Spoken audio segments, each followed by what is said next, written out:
I wish you had smell-o-vision so you could smell how delicious this carne guisada is that I made today for supper. I have a couple of different ways that I make it. Both ways are delicious. This is just another way that I do, and I'm going to show you how easy it is to put this together. Look at that. I'm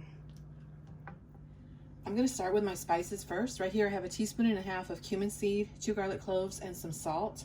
You can use the ground cumin, but for this dish I highly recommend using the cumin seed. It just makes the flavor so much more intense. Use this one if you can. Here in my molcajete, I'm going to go ahead and grind everything up. I'm just going to add some water. Get every little bit in there. Here in my pan, I'm going to add some vegetable oil. Here I have a little over 2 pounds of lean beef stew meat. This is the meat of my choice. I'm going to go ahead and sear it in my hot skillet. And I'm going to season it with some chicken bouillon, salt, and pepper.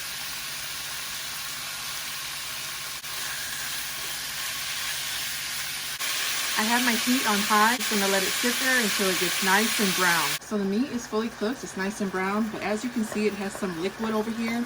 I'm going to go ahead and remove that. Now I'm going to add in my spices from the molcajete. I've also turned my heat down to like a medium high. Oh, this smells so good once it hits the pan. So now I'm going to add in 1 small chopped onion, half of a green bell pepper, and 2 Roma tomatoes.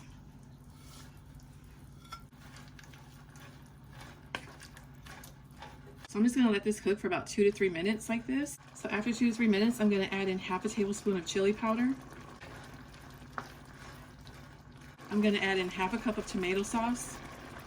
Now right here I'm going to add some water, and I'm only going to add enough to make sure that the meat is covered by a good 1 to 2 inches over. So about right there, and that was 3 cups. So I'm going to let this come up to a boil, and right here is a good time to taste it for the seasoning. I already tasted it. It does need a little bit more salt. So the salt is perfect now. I'm going to add some more black pepper. We love black pepper. So now that it's come to a boil, I'm going to lower my temperature. I'm going to cover it, and I'm going to simmer this for 1 hour, and then I'll come back and finish with the final step. Okay, so after an hour, this is what it's looking like. So now I'll show you the last step. I'll be using half a cup of cold water. And to that, I'm going to add in 3 tablespoons of all-purpose flour, and then just whisk that in. So for this next step, I want to bring this back up to start boiling again. And now I'm going to add in the water with flour. Mix that in.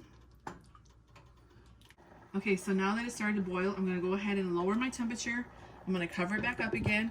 I'm going to let it continue cooking for 30 more minutes. So total cooking time, 1.5 hours. And 30 minutes later, it is all done. Take a look at this. Look at that gravy. Now let me serve this up and dig in. And here it is. I served it with some rice and beans on the side. The meat is fork tender. Definitely give this recipe a try.